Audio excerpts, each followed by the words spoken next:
Hi, welcome to the Ricky Gervais Show with me, Ricky Gervais, Stephen Merchant. Hello there. And the shaven monkey with a head like a fucking orange, that is Karl Pilkington. Right.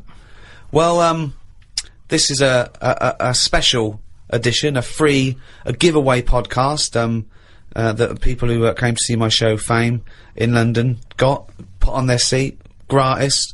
Thanks for coming. Well, unless you didn't even come and still got this free. Unless someone went and said, I don't want it, it was rubbish, and gave it to you, you're listening to it for free. Or, you've sort of downloaded it illegally. It was free anyway. Oh, forget it. We've been away for a while, now we're back together.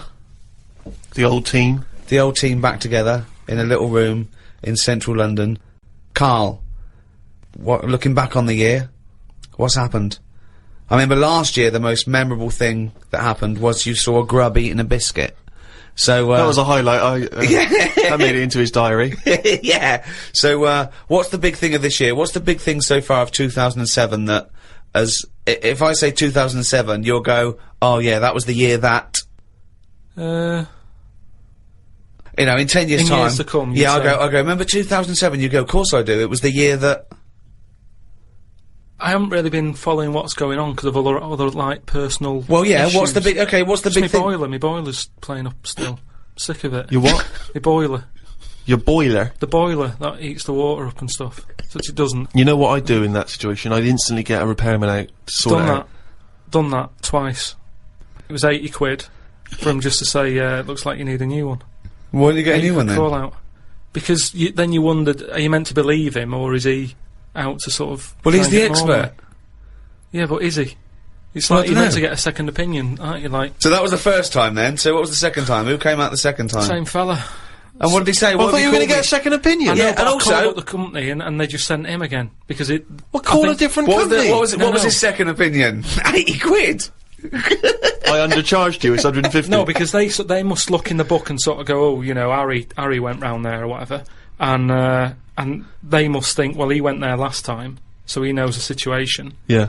And got the same fella again. Well, so and got the same opinion, I assume. Same answer, yeah. Well, so okay, so it's twice you've called someone out. They said you need a new boiler. He had the overalls on, holding a monkey wrench again. He came in a van. Yeah. He charged you. He's the professional. Why haven't you got a new boiler? Because then he went on to say that, you know, it's a dangerous setup I've got.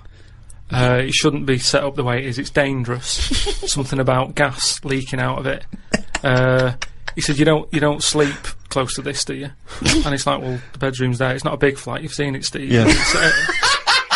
Everything's en suite, isn't it? So he went on to say... Everything's en suite! So anyway, he's just sort of said, look, you know, he doesn't want to touch it. He said, you need to get someone in who can sort this out for you, but... What, and it took him 2 visits, 160 quid to figure that out? Yeah. This is what they do, isn't it? So what's his advice?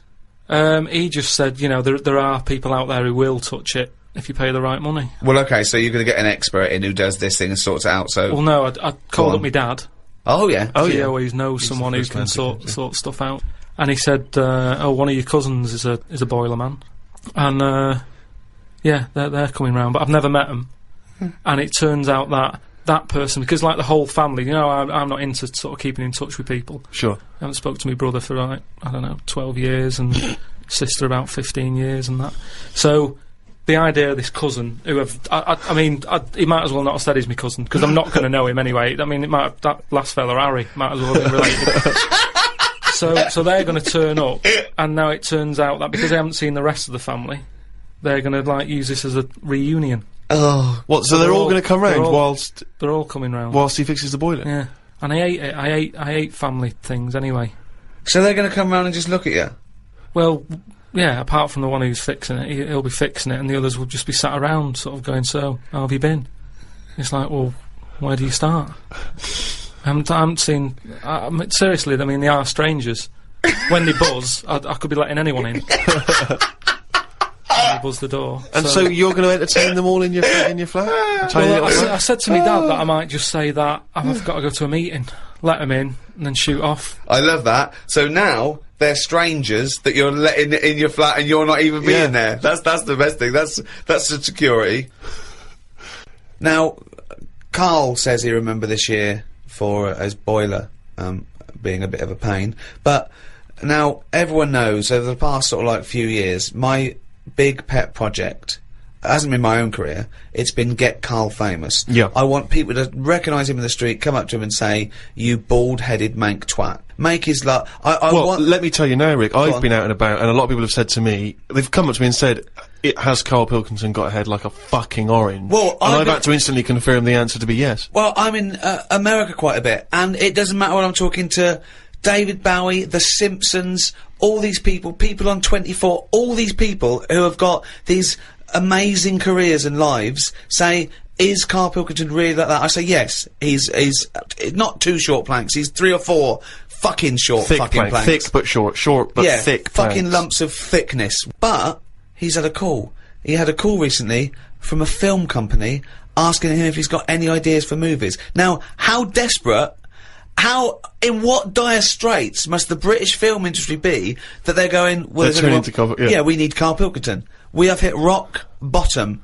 And he went along for an interview. So what, and you went in and you... I went along and had a meeting in a cafe, and they just said, "Right, got any ideas?" And sort of said, what are you thinking? What sort of thing are you after? Are you after action, thriller, whatever? Because you can provide any of that. I love that he's playing it cool, like you've come to the right person. Yeah. My time's precious, what do you need? Yeah. Yeah, I'm Karl Pilkington, they call me the movie doctor, what do you need, Papa? So, thought of this idea sort of on the spot. Good. That whiz by 'em. No, but sometimes that's how good ideas come up, don't they? Just So a lot of yours have come up, yeah. No, but if you just talk, I find that your mouth comes out with stuff. Right, there's another quote. Right. There is another quote. If you talk, your mouth comes out with that to me stands along with what were those things in Gremlins called? Does your brain rule you, or do you rule your brain? No, but what I mean, if you sit there and try and use your brain to do it, right, it doesn't work the same. Just keep talking. Just keep your mouth talking, and eventually it will come out with something pretty good. That is exactly what Plato said. So anyway. Aristotle, he said, "Sit down, I've got an idea for you." Aristotle said, "Plato, I'd want you to go, right, just keep talking, and eventually your brain will come out with stuff." So what I thought, I just started off by saying like actors' names and that who I thought should be in it, because then that's giving more. It's building. Right. Okay, So who who did you say? So I said, right, I'm seeing Clive Warren. Who the fuck's Clive Warren? Who's Clive Warren? The one who was in Closer. Clive Owen. Clive Owen. Right, alright. Did they look at you like you're a fucking idiot? Well, So they all started trying to figure out, who's this Clive Warren we've not heard about? He must be amazing. He's Clive Warren, get me Clive Warren on the phone. Get me Clive Warren. and I said Rebecca De Mornay, right? What?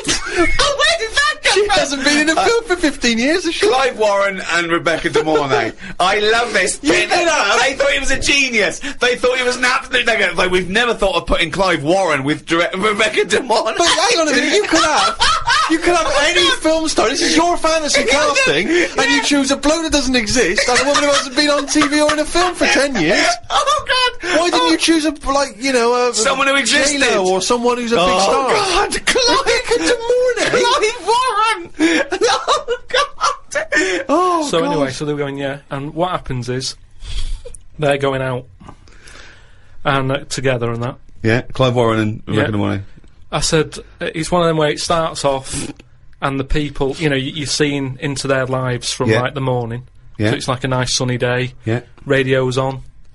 They're going about the day, they're having the breakfast, they're saying, oh, what we're doing tonight, they're planning a big do that night and stuff. And you're thinking, oh, they've got a nice life. Mm. She's like, love you and all that, yeah. He walks out the house, gets hit by a bus. Oh. So Clive Warren's dead, right? Yeah. Now, what happens is, she's devastated, Rebecca. I don't know if Clive Warren would take that part. Because he ain't got much to do, has he? No, I don't. If I know Clive Warren, And I think you do. I think I do. He's going to say, "No, hold on though. There's more, isn't there? Have you jumped the gun there, Rick? Go on, mate. What? Carry on. So he's hit by a bus, so he's So dead. he's hit by a bus and that, the titles come up. Oh, It's got okay. you, right? She's Starring devastated, she's Clive Warren. fed up. She's devastated and that. Doctor says, Clive's dead. And who's playing the Doctor? Jack Nicholson House. What's that fella who was in Independence Day? Will Smythe. No, the old black fella. Morgan Freeman. Yeah. Yeah. Get him in. Morgan He's a Freeman, doctor. yeah. He says, your husband's dead. Right. She's like, oh, God. What happens then is, he says, but listen, what we can do now, we can take the brain out. Right. Right. And a fact that I'd read that day before the meeting, this isn't in the film now, this is me. Right, but Right. luckily, luckily. I you've read a fact. thing about how the brain can run on half of it. Yeah. You've actually got a full brain. Yeah. You can Some run it of on us half. You can run it on half. Right. Yeah. So this was in my mind still. So I thought I'll get that in. Well, half your mind, yeah. So I said, what happens is Morgan Freeman says, been working on this. You can run your life on half a brain. Right. She's sort of a bit like, what you tell me this for now? My husband's just died like 20 minutes ago. Yeah. And he goes, yeah, but if we're going to do this, we've got to act quick. She's like, do what? He said, I'll tell you. He says, we can, whilst his brain's not fully dead, because it stays awake for a bit when you've been he's killed. not dead then. Fine. No, but Wait, he he is. comes alive. What do you mean? He is, but they found out that Right. it stays awake a little bit. No. So- No, he's gone. No, You're no. hit by a bus. Yeah, no, he's dead. If the brain's dead, you are dead. Clive Warren's dead. And if the brain's not dead, you're not dead. No, but it's like people in a coma. They're dead, aren't they? But No, the brain no, isn't No, dead. they're in a coma. No, they're not in a dead. coma. No, they come out of comas, don't Alright, then he's in a coma. He's been hit by the bus, but the chances are he's not going to come out of that coma, but his brain is still awake. they? Right, okay. So, change that. That's easily done. Hold on though. I like this fact that he's in a coma, so they're going, look, he's definitely going to die in this coma. Take the brain out now. Pop the brain out. But why is that such a weird thing when that's what they do now? That's what they do now. What is? That's what they do. What? They do that. What? A brain transplant? No, but when, like, how I've signed that donor card. Yeah. Right, if anything happens to me. No. they've There's got the no lot. such thing as a brain donor. Oh, we've explained to you before. Yeah, but they're working on it. They've said something about Einstein. They messed about with his brain for ages, trying to work out if it was full of stuff. That's what they're doing. They're working on that. There's loads of things that doctors are doing that we don't know about. I've seen some weird stuff on the internet. Yeah, I know you have. Yeah. I saw a programme on Channel 5 where a monkey brain was still alive and it was stuck on a stick. And they You were poked watching it. the Magic Roundabout. They poked it and it reacted. Right. So it's still alive. It's being kept alive. And it's only a matter of time. What's the brain linked up to? As long as you can link it up to the eyes and somehow so it can tell the arms and legs what to do, you're laughing. I love that. Imagine a team full of doctors going, well, we're going to try and do a brain sort of Karl. Right. Okay. I'm going to be quick because I've got to get back. My cousin's fixing my boiler. As long as you can link this up to the eyes and tell the arms and legs what to do, we're laughing. Cheers, Karl. See you later. Then what happens is they say, do you want half of his brain in your head? Half of his brain in her head. She says, definitely not. I'm having you struck off. She starts screaming. She calls the police. He gets Yeah, arrested. but you'd have said that years ago when people can have, like, someone else's arm put on their body and stuff. Yeah, but he's only in a coma. Yeah. No, but he's not going to come out of that coma. Right. So it's like this or nothing. It's Right. like, look, you know, what we're going to do here? We can either turn the switch off, Yeah. or we can put his head in your head. But why would But you? so why? what he does? So what they do then? They're going to take half his brain. Half of his brain, take Put it- out half of hers, pop it in place. Why would she do that? Because she loves him. But hold on. Well, no. Wait. What would she then be? Because this is what I'm trying to tell you. Okay. Sorry. What happens is, he explains all this, so I mean this would probably cover about 20 minutes in the film, but I'm just rushing it, I just rushing switched it up off, now. but yeah. No, you wouldn't. This bit would have you. So what? Well, what- I'd have actually left when I wouldn't have even gone in to see a film starring Clive Warren and Rebecca De Mornay, unless it was 1985.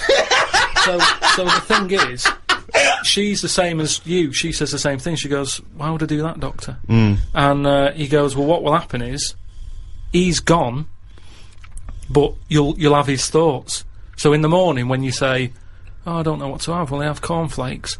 His bit of the brain will sort of say, Have a Weetabix. have shredded wheat or Yeah. whatever." And she's like, "Oh yeah, good idea." Sorry. So the point of this film is that the dead man can remind her what breakfast cereal she likes. Yeah. So the thought. When What do you she- mean? Yes. So that's it, is it? No. That's not the only Wait, thing. wait a minute. This is only Act One. That's just the first bit. Everything's going well. She has it done. So who is she? Is she herself? She's Rebecca De Mornay. Yeah. But now With and again, with him chipping in with a bit of voiceover. So the idea is it's all going well at the beginning, and she's... So she can't decide what dress to wear. She's had half of her brain taken out and put in a bin, okay? And Clive Warren's, half has been put in there. So now she's walking round, okay? So she's schizophrenic. No, it's okay though, because the bit they put in of Clive Warren's brain is actually, remember, in a coma. So there's nothing happening anyway, don't worry about it. All she's got is half a brain. No, like I say, the brain is alive, so it's all going well when she leaves hospital. Yeah. And she gets her first taste of it, and it's a bit weird to get hold of, because she's sort of, I think when she signs herself out, he's sort of fighting, writing his name and stuff, so there's a few sort of technical things that she has to get used to. And does Clive's brain know that he's now inside her brain? Does that matter? Well, I would say it matters, because otherwise... Yes, it does matter, Karl. What's he thinking? What's the point of this? Why has she gone along with this? Because she really loves him. But what's in it for him? What does she think? Well, say if I died, and Suzanne said, go on, I'll have half of Karl's, right? She would wake up in the morning to a thought of me sort of going, oh, you never guess what I've just thought about, or whatever. I'd still be there. But she wouldn't ever do that. Isn't it? The rest of the rest of your body is sort of waste, isn't it? But Karl, the rest of your body's sort of waste. No, it is kind of. When someone dies, it's not that person anymore, is it? They're still there physically. Yeah. But you can't have a chat with them. So if you could have someone's brain in your head when they're dead, you'd have it, wouldn't you? What are you talking about? Why would I have someone's brain in my head when they're dead? Well, I've got a perfectly good brain. Yeah. So, but like I said, you're running on half. So who's running on half? So you're telling me you wouldn't have it done then? Of course I fucking wouldn't. I can also categorically state I wouldn't either. Yeah, but you're saying that now, but once you're in that position that someone who, you love and that dies, if the doctor said, do you want it? No! I'd go, no! It's madness! I don't think you It's madness! Alright, let me just ask this as a question, even if we accept this as a possibility. If Clive Warren doesn't know that he's in Rebecca's brain, their love and the conversations they used to have, and what would the connection between them, is gonna be absent, because she's gonna be talking to him, and he's just gonna be going, I don't know, shredded wheat. It's all thought. She doesn't have to talk. So they're not talking to one another? Well, they are, but not out loud. She's not walking down the corridor going, what do you think, Clive? And he's saying shredded wheat. It's happening. Right. But how is this dramatically shown on screen? Do we hear those voices? Now they've got... You hear the voices. You hear the voices? You hear the voices. So tell me a typical bit of dialogue. Well, we've done the breakfast scene. Yeah, that was dynamite. Yeah. That's fucking Oscar winning. Yeah, can we do lunch?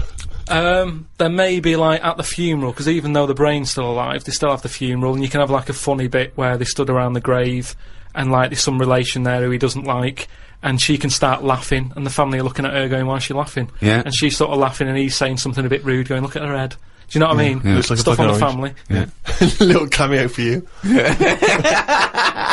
Yeah. And so you have all that, and people are sort of liking the film, thinking, oh, it's quite funny, this. Yeah. And then you hit them hard. The 8 people that have gone to see it. Yeah.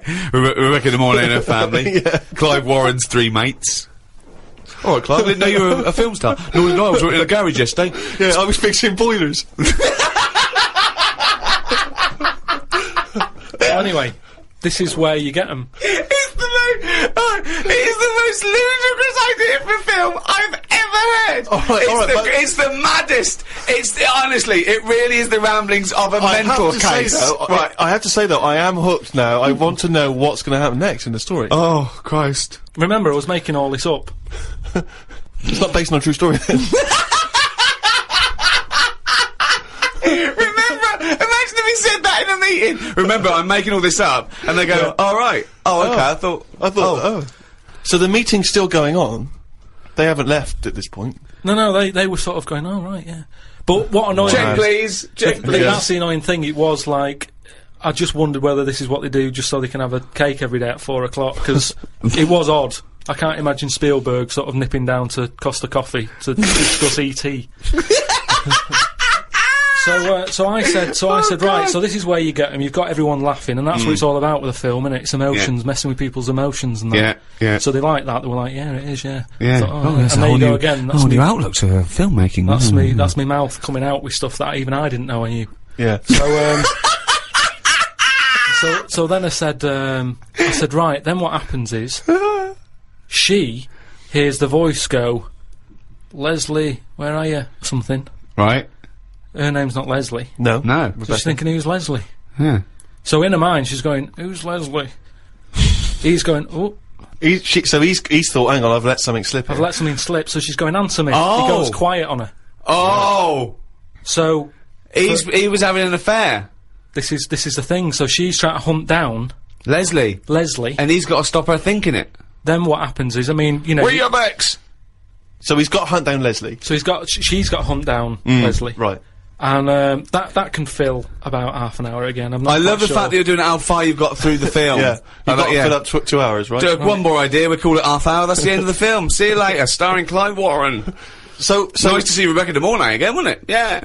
So Leslie has got to be sought out. It's a woman, is it? Another Leslie, or It's is it a another bloke? woman. Right. But what happens is, I mean, without ruining the end for everyone, what would sort of happen is, Oh yeah, because we don't want to ruin it for them, because this will be filling the multiplexes in no Yeah, time. this film's definitely going to be This is made. definitely going to get made. well, seriously, isn't any pick a massive Hollywood film and look at it on paper and go, that's a balmy idea. Casablanca. I haven't seen it. Okay. So what I'm saying is, what That's happens why they is, called on him as a movie expert. This is a different sort of love triangle. They've all got their own brains and legs and stuff walking around interacting normally. But that's just it. It's the power of love, isn't it? In a way. Yeah. But sorry, How I far mean, you'll I don't go. want to see. No, it's the greatest love story ever told, set in a head. But listen, let's just get to hang the on a end. sec, though, Carl. I don't. Yeah, you've got to tell us the end. I don't think you can let people No, come on, listening come on, what's hanging the on end? waiting for the film. Just let your mouth talk. Right. So what I said was, I said maybe because I wasn't sure about this end bit. I Go thought on. they might think it's daft or whatever. You're putting so yourself down. I imagine it's dynamite. Go on. I said maybe you could have something like this, and they were there, sort of going, "Oh yeah, what's it going to be? What's it going to be?" Yeah, well, he's come up with some great stuff at the moment. What happens is, his brain is more powerful than hers. Right? How is there power? Why is there no power involved? It's got a stronger will. What I mean is, the brain, her brain was running the rest of her body. Now he's taken over. His brain's just sat there, innit, thinking stuff. Right. Brilliant. So that gets more powerful and overrules her body. Okay. Yeah. She then fancies Leslie. So it's a lesbian hold on, film. this is building up to a lesbian love. So what the? Well, it's what? trendy, isn't it? That. So just have a bit of that at the end, and That is the worst idea I have ever heard for any piece of art. I mean, it's the it would be the worst. It would be the worst TV show, worst book, worst everything. It's the worst idea. it's not the worst idea because as long as a film makes you think. But then this it's done doesn't its make job. us think about anything. I'm thinking, who the fuck's Clive Warren? So hold on. So he overpowers her. So she is now a lesbian. What's Leslie getting out of this? Why does Leslie think? Hold on. Why is my Because- dead lover's wife coming on to me? Because this is what I'm saying to you. It's relationships. It's the love of two brains. Right. Okay. Again, can anyone a out there? Can we subline. make that into it? That's a quote. The relationships is a love of two brains. Well, it's now he's got something there. He's got something there. But my point is this: why is Leslie suddenly turned lesbian? Because she loves the brain. But does she know this is Clive Warren? Well, maybe now and again, Rebecca or Clive says something. Rebecca will say something now and again, like, "Oh, I like me. Minge. I like me. You know, me food done like this or whatever." And it's all about say if I like love my food cooked. Wait a minute, Clive Warren on this food cooked. Yeah, I'm in two minds about this bacon. Yeah, what I'm I going mean to turn is into a lesbian. people Shredded wheat. people like what they like, and it's the same way, like I've said to you before, with someone who's been going out with a woman and then is found out that she's got a twin sister and they divorce that first twin and go out with the other twin. It's all the same. You're after the same thing, aren't you? Yes, but that. When a cat dies, you buy another one. It's the same thing. You want that same. Yeah, but you love don't for necessarily something. switch your sexual orientation. In the case of your twin scenario, they both look the same. Yeah. Has there ever been one where it's a twin boy and girl? Go, well, I was going out with her, but I mean, he looks a bit like her. Yeah, I loved boobs, now I like cock. Well, This is your problem. You don't know anything. And this theory about if your mouth talks enough, the brain will kick in soon. Rick, you may be interested to know that Karl Pilkington basically thanks to the efforts of your good self in making him into a household name, has got a book deal, and there's a book that will be coming out later in the year called Happy Slapped by a Jellyfish by Karl Pilkington. What's that about, Karl? What's the angle? Is it a novel? Well, again, I just was letting my mouth sort of think and what have you, just churning stuff out, and I was thinking about holidays that I've been on, because they always say write about what you know and stuff. So I thought, well, I've been on a few holidays. Write about them. I actually thought about it when I was on holiday. Is it like a travel book then? It's your experiences? It's just like a rough guide. And have you done it? Have you finished the? Yeah, I've just got to do some pictures and that and colour them in, and then it's done. When's that out? October? Yeah. So you say it's a travel book, and yet I've managed to get hold of a few pages, and this chapter is titled Australia. So You've never been to Australia? No, I know. But, well, it's not. How is it a travel guide? No, it's not. It's not like Wish You Were Here type thing. It's just saying, if you're going away, think about it. Right. It's just asking people to sort of think. But why about don't they just let their mouth do the thinking? Why no, they... but just have a read of like my thoughts, and you might have the let's same. have a read But you don't know anything about Australia because you've never been. No, but exactly. So I'm saying I've never been. This is why I've never been. Is this why you've never been? Well, that makes no sense at all. It makes no sense at all. It's a pointless book. It's not a pointless book. Well, Sorry, whereas you thought it was going to be what? Right, can we read a bit of it then? So this is the chapter entitled Australia. Box jellyfish, crocodiles, snakes, blue ring octopus, red-black spiders, funnel web spiders, great white sharks. Just some of the reasons that put me off going to Australia. Every creature is bigger and angrier than anywhere else on the world. I put it down to two things. One, it could either be because spiders and snakes and the like normally hide under rocks. The Earth is one big rock. Australia's at the bottom of the big rock, and they're trying to hide under it. Carl, you are a maniac! It's just thinking about it, thinking about where spiders go and that works, doesn't it? No! Why doesn't that work like a Because there's rock? no real upside down and bottom of the Earth, is it? It's all relative to what? It's relative to what? A map that you saw. Well, it's a coincidence, isn't it? No, right, okay, read on. I've heard that a lot of people go camping in Australia, which I think's mental. If I was to fly all that way, I'd want a decent bed. Plus, I wouldn't be camping in a place where there are killer spiders wandering around. I agree. I've only been camping a few times, and each time I was glad when it was over. The last time was last year in Lyme Regis. Yeah. When did you go camping in Lyme Regis? Last year. It's alright, Lyme Regis. But it was all a bit of a nightmare, because I was going with my mate, and he said he knew someone who knew someone who had a bit of land in the garden. We had a bit of land in the garden. What's the point, though, innit? You know, what's the point of camping in someone's garden where there's a sort of like a spa down the road and like a pub? No, because you're by the sea, aren't you? It's getting away from it all, seeing the world. It's not if you're in someone's front garden. No, back. Oh, sorry. Well, there's even less to see except 3 fences. No, but it's private, isn't it? So the thing is, he said, oh, it's a great garden, the owners are away, and there's a toilet, an outside toilet that they have for, like, when they have parties and stuff. So we get there, and this lad who knew about this bit of land... Someone's back garden. Well, yeah. Said, oh, you can't use it, they haven't gone on holiday. So now you're stuck in the middle of quite a big civilised conurbation called Lyme Regis. How are you going to survive? Well, we ended up just sort of keeping on the beach. But did you pitch your tent on the beach? Put the tent on the beach. We found a bit of... See, we found somewhere where there was a load of rubbish. So we thought... nice. That's the place to go, No, yeah. lovely. A municipal tip. What was it? Was it chemical waste or just like, you know... No, just Coke just cans and syringes stuff. and, But listen, though, baby you've got to diapers. think about that. Rusty, was something rusty? If there's rubbish there, it means it was a good place to camp. Why? Why? Because other people have camped there. Right. So that's how you've got to look at it. It's a way, that's like a little tip of... I would love this to be a real guide. So you could have slept in a public lavatory? Yeah, yeah. This one's nice. What? It's covered in shit. Means other people have had a shit here. Welcome to our 5-star hotel. You'll notice vomit over all the fucking walls. So that means people have had a good time here. They got right pissed up and threw their lungs up. So that's where we put down the tent. We put down the tent there, and then what was annoying is he puts down the tent. we what's her name? It was already up. It carried it all the way from London. there. They won't let's pack it down. The weird thing was, soon as we set up, some other people turned up. Oh, that's all the rubbish tip. holiday makers, that was probably in the guidebook. They started setting up their tents. I'm like, oh. No, there's some nappies over there. Yeah. Nearer the nappies. And they offered us some sausages. All right. My mate said, "Oh, ignore them. That's like code for swingers." What? Oh! What? So there were some people cooking some sausages, saying, "Would you like the sausages? We've made too much." And you It's said, just "No, that that's thing, code don't for talk swinging." to strangers. It's like we want to get away from it all. Yeah. We don't want someone. You know, it starts off with sausages, doesn't it? And then before you know it, but what do these people look like? they were about 45. Who are they? There, A man and a woman. a man and a woman. So what was in it for the bloke? Some people like that, don't they? No, I mean, don't know. you say, right, I want the bald one, love.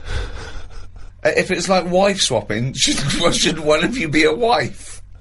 No, but I don't know all the rules and that. But He's just got a real thing for fucking oranges. and we didn't want any sausages anyway, so we just sort of I said, don't believe sausages is a It's a code for code for swingers. I don't, because eventually, how many times do they give someone sausages and they go, "Well, get your pants off," and they go, "Well, we just have some sausages." They go, "Oh, this isn't working, this code. But we why need would a better they be, code." Why would we be being offered sausages? Because they're nice people and they're making sausages. Makes you wonder. Let's not trust these people. Let's move our tent nearer to the corpse. So yeah, that was the camping. I think I'd quite like to meet some proper Aborigines. It amazes me the way that these people still live like cavemen did years ago. They waste nothing.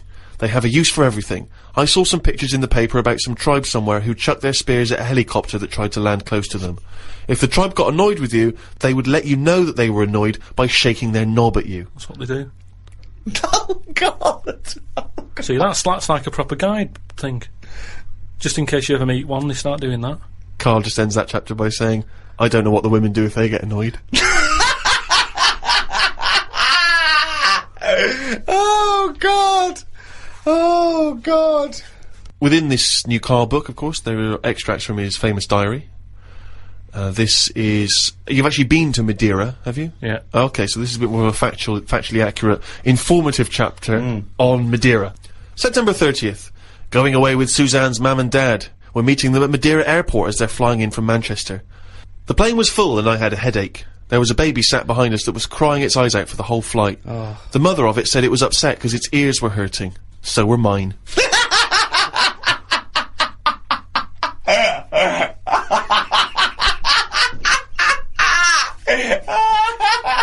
Oh God! Oh. We had to get 2 cabs to the villa because they couldn't fit 5 of us into one. It cost €85 each. That's just whinging. That's not anything. That's dear though, isn't it? It's a dear way. But that's not a good, because they don't know how far that was. Yeah. They don't know whether that's rip-off or how, you know... It's just letting you know that. What? You don't know what the distance was. If it was a mile, dear. it's a rip-off. If it was 25 miles, it's a bargain. And you know you can't get 5 of you in one cab. It's all little things that might help you on a journey. Yeah. Suzanne's dad said he liked the free biscuits that were in the cupboard. We went to try and find... Sorry, this isn't useful as a guidebook at all. That is absolutely in that. I know. They go, as a guidebook, let's have a look. Oh, Suzanne's dad liked the free biscuits in the cupboard. And much people complaining, you know, and they're going to be like, "There's no free biscuits in this cupboard." We went to try and find a supermarket. Suzanne's man was having a go at her dad because he didn't have a shirt on. She said he looks a mess and is embarrassed to be seen with him. It's their Ruby anniversary tomorrow. That's why we went away. Oh, yeah. I bought a fan to put in our room to drown out the sound of the mopeds. I've heard Wayne Rooney does the same thing with a vacuum cleaner. What? To drown out the sound of vacuum cleaners, or he puts a vacuum cleaner in his room if to you've drown out the just sound got of a the mopeds? noise, if you've just got a noise that's constant, it makes you nod off, and it drowns out every other background noise. So all you've got is like, if it's a vac, it's just, and if that's constant for like all night, you just nod People off. next door going, they've got their vacuum cleaner on again. Put on the JCB. People next door going, they've got the JCB on. Get the... poke the chickens. That's how nuclear wars start. Yeah. It works. Doesn't work. We watched... Earplugs, drown out everything. I've tried them. I didn't like it, did I? Why not? Because I could hear my heartbeat.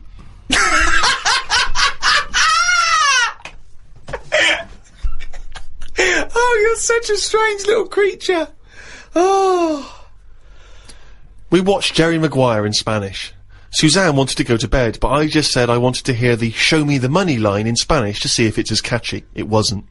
October 3rd. Sorry, it's Portuguese or Spanish? I don't know what they're speaking in this country. Madeira. So it's Spanish and Portuguese, is it? It's Portuguese, isn't it? I think there's a mix. I think you get people going on Portuguese, holiday. I think. Yeah, but you get Spanish people going there. Oh, okay. So they sometimes show television programmes for possible Spanish holidaymakers. Is that what you're saying? Or have you just got this factually inaccurate because he's a load of old toss? Oh, God. Amazing. Oh. October 3rd. Didn't do much this morning. Just think about this. Just think about this. Why would you put it in? As a holiday. Just think about this next line. Judith Chalmers. What happened? Not a lot. Think about this, Rick, as a description of a holiday. Right, okay. Okay, as Karl said, he loves to go travelling, it broadens the mind and everything. This is what he did. He's there with his family, he's in Madeira. Didn't do much this morning. Just sat by the pool, saving insects that flew into it. I'm gonna die like fucking Noah. That's crazy. Nothing. How were you saving them? Did you wait for them to hit the water, then fish them out, or you grab them in the air? Did you see the legs going?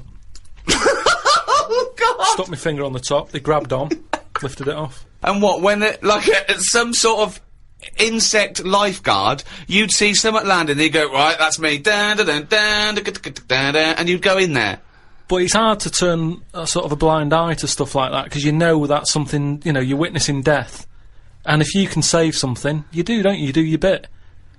And at night, I'd sort of think, have they learnt the lesson, or will they be back, and will they be dead in here tomorrow? But if they can get an extra day, I've done my bit. I can't do more than that. I'm on holiday, do your bit. I'm lucky enough to see the world, do your bit. I love it. I did my bit. I love it. I love it. I love the fact that he was running around saving flies and things. Is there something? There's something so sort of. Meanwhile, an old lady drowned. Yeah. While he was saving a beetle.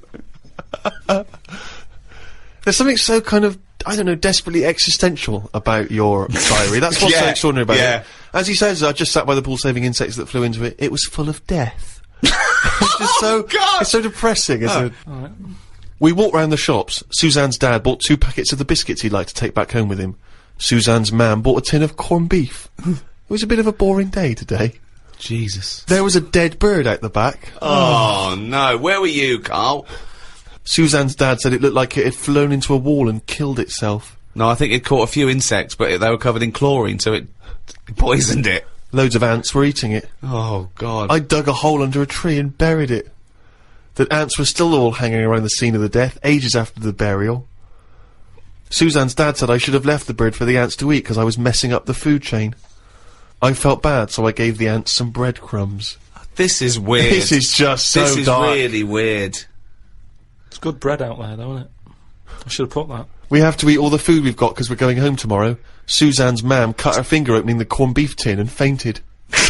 Sorry, this is really weird. Why do you have to eat all the food? Isn't this like what's that film, the Amityville Horror, where there's like a haunted house and there's dead insects and ghostly children walking through the corridors, old people fainting, insects. I'm just saving the insects, mother. But you always eat all the food that's in the fridge before you go home, don't you? It's all there to be eaten. She bought some pikelets, which I've never had them. They're like squash crumpets. Right, okay, start again. Start the whole thing again. She bought some what? Some pikelets. Pikelets? Yeah. And I didn't like them because they're not as fat as crumpets. Oh, God! It's like a different Didn't language! eat them, and it was a big upheaval because, like, I was going home and her dad kept trying to sneak them into our bags. Because he's like, they were for you, you take them, we don't want your stuff in our house. Because he gets a bit funny about stuff being left over. There's bins that you can't put certain stuff in. There's a bin in the lounge and I put a tangerine peel in it. He goes, that sort of stuff does not go in that bin. So it's rubbish, yeah, but it's not the right sort of rubbish. Someone will camp next to it. Yeah. We want to get a better class of camper. Oh. That's the book. It's called Happy Slapped by a Jellyfish. Yeah, that's from one of the chapters in it. By Karl Pilkington.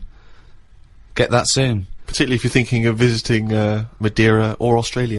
Well, that's about it. Thanks for listening to this. If you enjoyed this and you haven't heard the others, we've got the whole all 3 series on iTunes. You can go and download those.